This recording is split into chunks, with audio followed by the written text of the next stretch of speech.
Akibatnya, layanan publik pun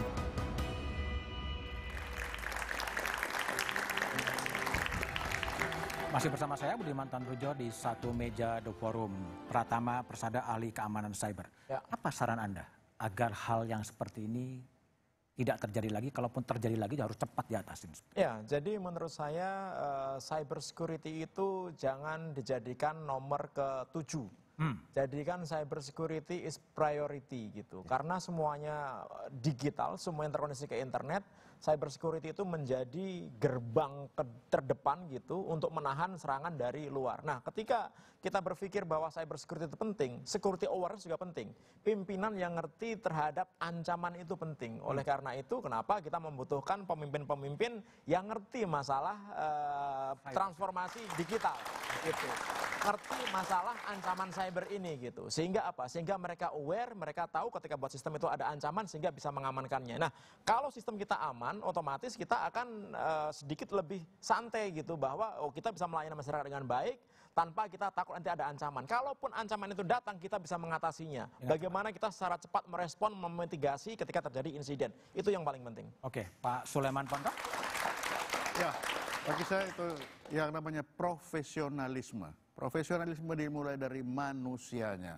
The man behind the gun itu sangat menentukan. Apapun kita buat, tapi kalau manusianya tidak profesional, manusianya tidak disiapkan dari awal, nol. Dan ini buktinya. Lamsanak dulu kita sudah persiapkan manusia-manusia khusus untuk persendian. Minimal pertahanan di persendian kita kuat. Tetapi kita bubarkan, kita buat BWSNM yang tidak jelas apa tujuannya. Ini hasilnya. Oke. Sandi ini modelnya salah satu hasilnya. Bagaimana dia punya kapabilitas di dalam berbicara minimal persendian. Sekarang Sandi tidak, cyber pun hilang. Lalu terus mau ngapain? Kita bicara transformasi, kita bubarkan. Itu. Pak Sukamta, ini apa? Untuk tidak terjadi lagi? Saya merasa perlu ya negara kita ini membuat audit security tentang PDN ini sehingga nanti akan jelas di mana masalahnya, siapa yang harus bertanggung jawab apa. Nah, pembenahan SDM sangat penting, baik itu di instansi teknis yang melaksanakan maupun instansi yang mengawasi. Jadi pembenahan SDM, kasih orang-orang yang capable, yang betul-betul punya kemampuan, dihindari yang sifatnya politis atau yang sifatnya mungkin pertemanan. Ya. Terus yang berikutnya saya berharap seperti beberapa waktu yang lalu ketika kebocoran terjadi, ketika kita membangun sistem keamanan, security-nya harus ditempatkan dengan prioritas yang pertama, sama dengan kita meyakinkan sistem itu jalan. Kita harus meyakinkan bahwa sistem itu aman. Aman dari serangan cyber yang kata orang-orang cyber yang bertanggung jawab itu jutaan per tahunnya. Kita tahu bahwa serangan itu datang dan namanya cyber security itu hari ini, jam ini aman, tapi jam berikutnya belum tentu aman. Maka diperlukan awareness nomor 1 di situ. Saya sepakat dengan Mas Pratama tadi. Yang kedua SDM dan yang berikutnya adalah tata laksana di dalam urusan security ini harus firm dan tidak kompromi. Ya, jangan masing-masing mau mendominasi. Udahlah kita atur untuk kepentingan bangsa negara, ayo kita buat tata laksana yang baik, pembagian kerja, koordinasi yang baik. Oke, Mas Ruby dulu ya sebelum ke Wamen. Pak Ruby, apa saran Anda? Baik, jadi kalau semuanya sudah menggambarkan kira-kira ke depannya harus kayak gimana. Kalau saya dari kacamata kita digital forensik, kita meneliti setiap data leak yang pernah terjadi di Indonesia dari tahun 2019 sampai sekarang, itu kalau jadi peneliti kayak kami, itu kita sudah punya semua data pribadi di Indonesia. Jadi nggak perlu saya nyebarin ransomware. Kita sudah punya semua data pribadi Indonesia. Sudah ada BPJS, sudah ada Dukcapil, sudah ada e-commerce kita yang besar, banyak bank syariah kita kemarin hampir 1 tera datanya sudah dijual, sudah ada. Nah, Jadi kalau menurut saya sepakat sama Pak Yanuar tadi, ini konsepnya jangan lagi mengangan-angan ke depan. Setiap kasus selalu begini, setiap kasus ada di media heboh seperti ini. Semua pakar, semua narasumber muncul seperti ini. Menurut saya ini sudah puncak gunung es dan ini sudah saatnya kita tentukan bahwa ini tragedi nasional dan ini harus dimulai saat ini. Harus ada yang tanggung jawab. Harus ada yang tanggung jawab. Nggak bisa enggak lagi kalau sekarang menurut saya. Siapapun itu, baik yang ownernya kah, yang operasionalnya kah, siapapun itu. Sampai ujungnya nanti kita cari pelakunya itu belakangan. Utamanya harus ada yang tanggung jawab. Mas Yanuar Nugroho. Satu, pemerintah mesti bertanggung jawab, mengaku salah dan minta maaf karena tidak bisa melindungi data warga negaranya. Itu jelas, no excuse. Tapi nomor 2, melangkah ke depan, menerjemahkan cita-cita transformasi digital itu secara lebih konkret. Tapi langkah pertama tadi, iya ini salah.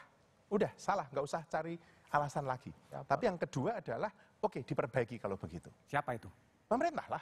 Siapa? Dengan prinsip Presiden mesti turun tangan, menugaskan menteri, kepala lembaga, mesti membuat sebuah arsitektur yang clear, Mas. Tidak usah ruwet, tetapi sesuatu yang operasional. Dengan prinsip yang dikatakan oleh Mas Kamto tadi, tata kelola. Yang membuat kebijakan tidak melaksanakan, yang melaksanakan tidak mengawasi. Itu prinsip. Sudah. Kemudian detailnya, ya dibenerin kalau digital ini prioritas, ya perlakukan sebagai prioritas. Oke, baik Pak Wamen, silakan. Ada permintaan untuk mengaku salah dan permintaan maaf. Ya, yang pertama tentu saja karena ini serangan sudah terjadi, yang berarti menunjukkan adanya kelemahan. Kominfo sebagai lembaga yang menaungi persoalan ini sudah menyatakan permohonan maaf terutama kepada publik yang layanannya terganggu, terutama untuk warga negara kita dan juga para tamu-tamu yang datang ke Indonesia yang terpaksa tertahan di imigrasi pada waktu itu. Ya, lalu juga untuk layanan-layanan lain yang potensial terganggu karena serangan ini. Terus yang kedua, saya kira kita memetik pelajaran yang cukup penting di sini ya dan sangat kritikal. Ada 2. Yang pertama, serangan terhadap pusat data nasional ini adalah serangan terhadap kepentingan publik yang berarti serangan terhadap negara, gitu ya. Dan karena apa? Jaringan pusat data nasional ini adalah critical infrastructure, gitu, yang memang harus diprotek dan harus dihandle dengan maksimum security juga, gitu. Nah, sebetulnya kesadaran ini sudah ada di Kominfo juga ketika mendesain yang namanya transformasi digital, itu include dengan pengamanannya, cyber security-nya, gitu. Saya sepakat tadi dengan beberapa pandangan daripada pakar yang ada di sini, tidak ada tempat yang aman. Ya, tidak ada tempat yang aman, itu harus ada awareness begitu bagi semua infrastruktur digital. Kalau mau aman itu ya masukkan komputer kita dalam tas, gembok, cemplungin ke dalam samudra, gitu ya. Nah, tapi nggak bisa kita pakai, buat apa, gitu ya. Tapi untuk bisa dipakai dan berjalan dengan baik, maka syarat-syarat dari sebuah transformasi digital itu harus kita penuhi semua, termasuk juga dengan dukungan infrastruktur untuk pengamanannya atau cyber security-nya. Dan kita tidak boleh mundur, kita harus maju terus karena ini terbukti ya di sejumlah negara transformasi digital ini bisa meningkatkan efisiensi yang cukup besar ya, mempermudah berbagai macam proses bisnis, layanan pemerintah dan sebagainya macamnya, dan dunia nggak mungkin kita tarik mundur ya, digitalisasi jalan terus dan Indonesia harus bisa berada di depan. Ini jangan sampai mematahkan semangat kita untuk transformasi digital. Oke, baik Pak Wamen, terima kasih. Pak Yanuar, Mas Ubi, Pak Wamen, Pak Kamta, Pak Pontoh dan Pratama telah gabung di satu meja di forum. Bobolnya Pusat Data Nasional mempertontonkan kelemahan kedaulatan digital negeri ini. Tetap